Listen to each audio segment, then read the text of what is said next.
Welcome back to the Games Gamers. I was really excited to dig into this piece by Julian Benson in Kotaku, the UK division, brought to my attention by one of our very own gamers, Jeff here. On my Twitter feed said, hey man, check this article out. I really think you'll like it. It's a long read, and a lot of our gamers want a taste of what's going on inside of CIG.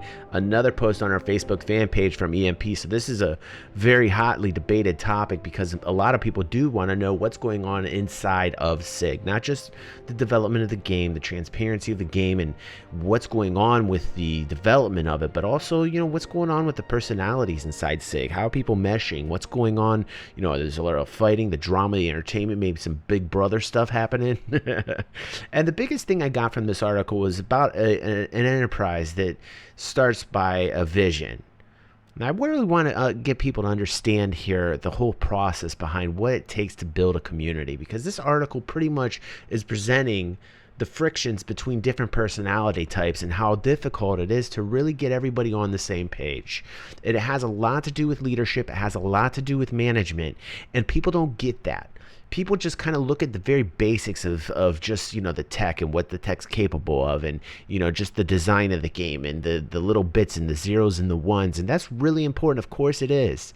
Of course it is. But really what makes it run together are the potential of each employee, of each human being that works there, their personality type, how they get along with other people. And that's what Chris has to deal with. You know, the vision's one thing, having that vision is one thing, but then implementing it into a machine that can actually pump out content, you know, for people that actually have backed a game in a way which has been really a very original way, a very original concept backed by us, the people playing the game, which is a very new concept in gaming. Is very hard to do because, you know, what Chris had mentioned in the article is it was very nice not to have to worry about deadlines because the game is supported by the people. But of course, in the back of his head, he still has to remember that he has promised deadlines to people before.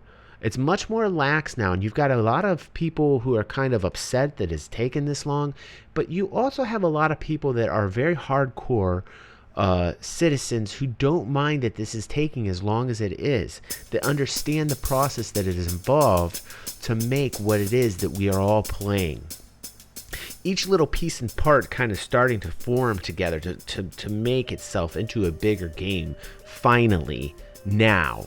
Whereas before, when it just started, 2011 Kickstarter, $500,000 was pretty much the goal. They wanted a game that was just kind of like a space sim. You know, that's it. This Kickstarter actually for Star Citizen is more than any other game out there right now. Over 124 million, I think 125 million to date, with over 1.5 million backers. You're going to have some people that are upset. The same people that have invested into the game are becoming just as upset as some of the people who have been employed by Chris. And that was one of the things I found really interesting about the article, is that there was a breakdown in communication. There was a breakdown in communication between departments where everybody blamed each other as it expanded, and they had more places that they worked from, you know, Austin, then LA, and then UK, and then Frankfurt, and the enterprise just began to expand and expand. Over 300 employees, which I think needs to be looked at as far as expenses, because that gets overlooked. This article didn't even really get into it in depth, but that is a huge expense that you have to consider. You know, nobody ever talks about that. Yes, the game has raised over 124 million, but how much are the expenses? What does it cost a month to run this boat? You still haven't seen that figure yet. If anybody has, please comment down below. I'd love to see that information, because there's a certain amount of revenue per month that they're going to need to cover those types of expenses this article did not get into. I think Julian should have spent time talking about the numbers, especially when you have a game that should be transparent. I kind of want to see the financials, but they're not obligated to. They're not obligated to do that. CIG doesn't have to do that. I think that would be very nice. There you see like a map, and you see the locations and over 360 some employees. That's what I'm talking about. That's a big deal. You know, how much is that costing? That can actually take away from game development. That actually can take away certain aspects of gameplay. But overall, the transparency is there, at least in the form of content. But what's going on behind the scenes? Lots of chagrined employees saying, you know, Chris wanted it one way, and that was the only way, and that was his way. And of course, you know, when you have a leader who has this vision, he has to get this concept across to the end user. And if it gets muddled by a whole bunch of different people that really can't put it into what he wants it to be, then you're going to have, Chris saying, do it this way. But the counter argument was people, certain employees within SIG were just very upset. Example was Elphonic, was a third party. They created all these assets, like a big waste of money that actually could not be used in game. And they said, just scrap it. We don't want to use it. We can't use it with the assets that we currently have because there is this big cluster. It was just a giant cluster. Another an instance where a breakdown of communication and a breakdown of managerial managing experience just did not coalesce and formed a vacuum, and then you saw big copious amounts of money being thrown out into space, quite literally. So the money could have been used smart in the very beginning, but as things progressed, as Chris saw the problems, you saw kind of like this divisional these departments within SIG that are starting to communicate with each other. Ship art, PU, division manager, community manager. He started to realize the mistakes, and that's what I want to get across to people. When you start building something from the ground up, you're going to have mistakes. Good thing Chris has experience already in this. It could have been a hell of a lot worse, really.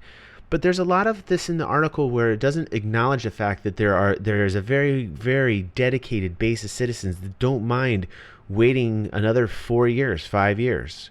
This article kind of played on the fears. This article kind of played upon the drama within, to kind of get you to suck you into this article. But it really didn't focus on the fact that there's a really good solid base of people that actually don't mind waiting this amount of time. Like, I have personal experience with Chris from the 90s playing his games. Back then, they were just as immersive as they are now, with, of course, the difference in the amount of graphics and the three-dimensional qualities of the game. He tried to give those aspects of play back in the 90s that now the technology that is currently here is up to par with. And even Chris said, a lot of people fault me for CryEngine, but at the time, if you thought about it, he said CryEngine really was the best choice, when it comes down to, at least that was his belief, because he said to create another engine would take 2 years anyhow. The counter argument is, well, it's taken 2 years. You got issues with your net code. Maybe you should have created another engine. Well, back when this first started, this is all an evolution. This is all a process. If he had a crystal ball, maybe he would have made his own engine, but he didn't have the crystal ball. Not a lot of people do. But people, when they take that kind of money, expect better decision making and are faulting Chris for it. But I don't really see it as a fault. I just see this as a very large process that's going to continue to evolve. And this article, when I read it, is about getting people to work together. There's going to be some people that have huge egos. They're just going to not want to deal with other people or be team members. You can't have those in a team. And that's something that Chris says. You can't bring these types of people into the mix and expect there not to be friction. And there's going to be certain people that aren't going to mesh, and those people are going to be upset when they're let go. But there are also a lot of very valid arguments, valid kind of anger in terms of people that, put a lot of their heart and soul into this game and really went there to work, but then felt like they got blamed a lot because of the way that was set up. A lot of people pointed to Chris in Skype calls and said that he just had these very big public humiliation kind of calls where he just stripped somebody down in front of everybody.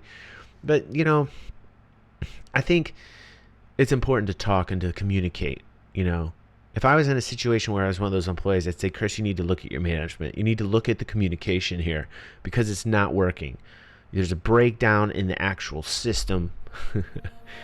And this article is very good. Go down in the link. There's a link down there. I highly recommend this article. It is very well written.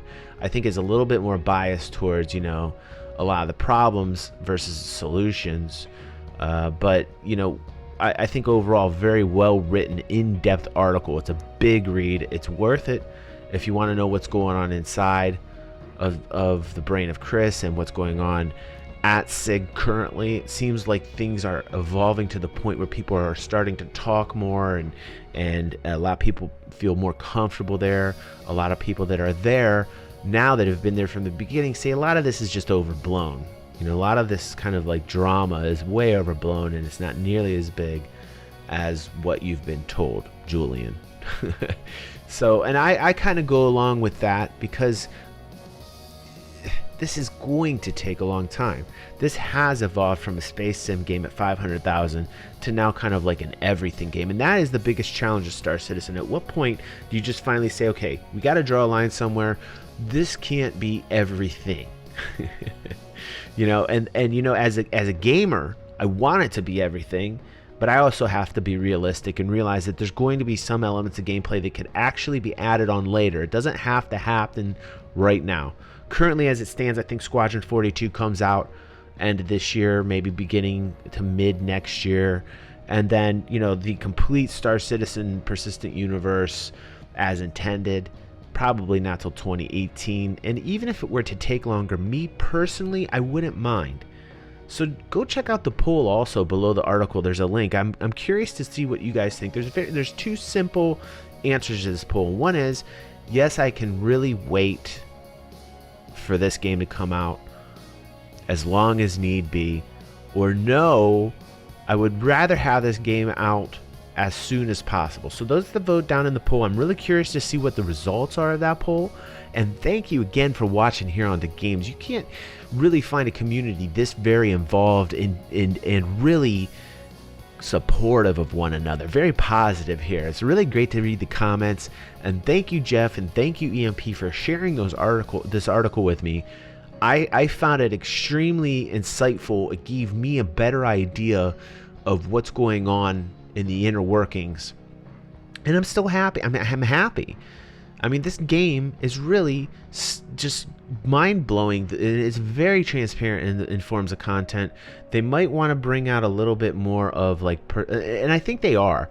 I think through Around the Verse and Reverse the Verse, you know, they're actually showing more employees there, the directors, and you start to get the personality types. You start to get to know the people, and I think that's very important. I think they should keep doing it. I think that's a smart move on Chris's part. And who out there is upset that was saying this game's not going to be a game earlier on, before, you know, 2.0 and 2.5, and now what we're seeing in 3.0 is starting to kind of fade away, and now you're just getting people that are like, screw it, I don't want to deal with it anymore. And then you got another camp like myself that's like, you know what, I'm here for the long haul. I know what I'm going to get out of this game, period. So great article. Check out the article link below. Check out the poll link below. And again, if you guys want to support us here at The Games, I would really appreciate it. Check out my Patreon card. Thank you everybody who stuck around for this whole entire video. You are awesome. And I hope you got a little taste of what's going on inside through this video. And I'm glad you came here for the information. Thank you so much, gamers. I will see you on the next vid.